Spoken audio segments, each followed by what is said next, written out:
7. Here on the Domino's postgame report, I'm Adam Cavalier alongside Carson-Newman head football coach Mike Clowney. Mike, starting to trend into the territory where you're improving, and because you're improving, a loss like this where you're close and have some chances in the fourth quarter, the sting a little bit larger because of it. Your team makes some strides here today, but again, some moments where the inexperience of this team shines through. What did you see out of your group today? This one hurts, because of the effort that we gave. I thought the guys went out today all across the board and gave tremendous effort, and that's the beginning point of getting to where you want to get to. Special teams just super excited about, Dudley, the 2 kick returns, and he had wide open holes, and then he's got the speed to burn to get the ball in the end zone. But super proud of the effort, and, the guys put their heart into winning this football game. Unfortunately, we still come up a little bit short today. Breaks down to turnovers in reality, especially in the second half. You finally grab a lead and have 2 possessions where you're trying to go up by 2 touchdowns, and one, you hate it because Troy Dindy is fighting for extra yards, coughs it up nearly inside the red zone. Same thing for Daquan Dudley on a lengthy punt return, fighting for extra yards, gets smashed and coughs up the football. Just how frustrating are these moments where guys are fighting, and it's that effort that extends the play, and ultimately you lose it. I think that's what we were talking about earlier. The point today was like the effort, the fight was there. To do the fight, the things that we need to do to win the game. But then we go back to the fundamentals. We work Tuesday, turnover circuit, and take care of circuits, and that's why we do it. Is because this the quickest way to give away the game is to lay the ball on the ground and throw interceptions. Offensively, it's tough to dissect this one, because of how unbalanced this game was. Catawba runs 85 plays. You run 42. And primarily because, you score 3 special teams touchdowns, but the other drives you have that were turnovers, you never really had the football. 3 of those possessions you give away on the first play. 1 is your second play.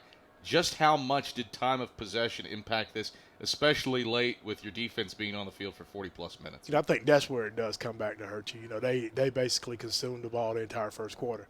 Yeah. We scored quick. They've got the ball, but then we played a ton of plays defensively early in the game.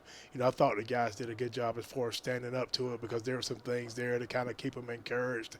But, as far as offense, one big thing we continue to talk about is finding the rhythm, being able to put drives together.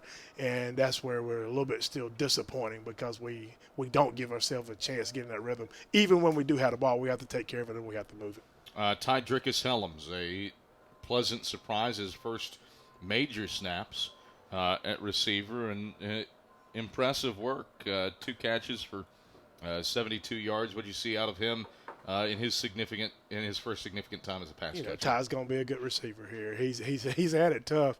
He's kind of been in and out of practice, and he's finally put a couple consistent weeks together. He's one of the guys that, like, some kind of way he finds a way to be quarantined or something like that. But not anything to him like it happens in class, so there's nothing that he can do about it. But today, for him to be able to get on the field and have an opportunity to play, and, those just weren't 2 normal catches to where he was wide open. There were 2 times that he's got to really focus to compete for the ball, and he made plays on both of them. Defensively, again, we've talked about the linebacking core every game. Rondro Peebles and Alonzo Houston were all over the place. I think the thing that sticks out is of their 22 tackles, 20 were solo tackles.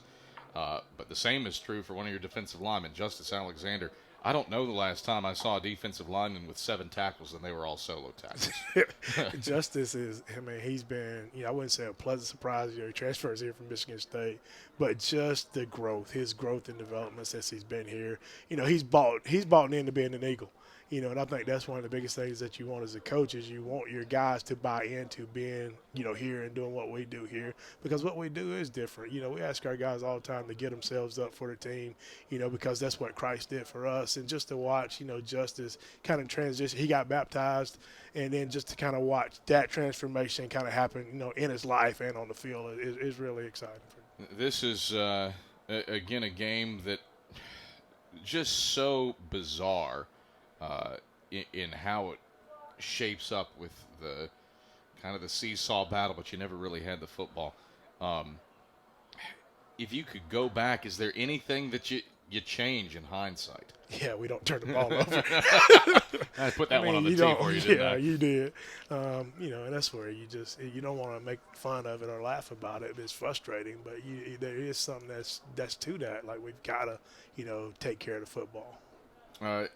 LaMarcus Brown, again, his progression. What steps did he take today in spite of probably a freshman mistake there on that final drive with the pick? I think LaMarcus steps won't be today. It'll be what happens when he comes in on Monday. How well does he come in and take coaching after a game like today? How well does he respond to, cleaning up some of the mistakes he made? Like anytime you play a freshman, they're going to make mistakes, but, he's in there to compete and try to give us a chance to win. So it's going to be interesting to see what his mentality and attitude is, coming back into the film room on Monday. Came to practices this week.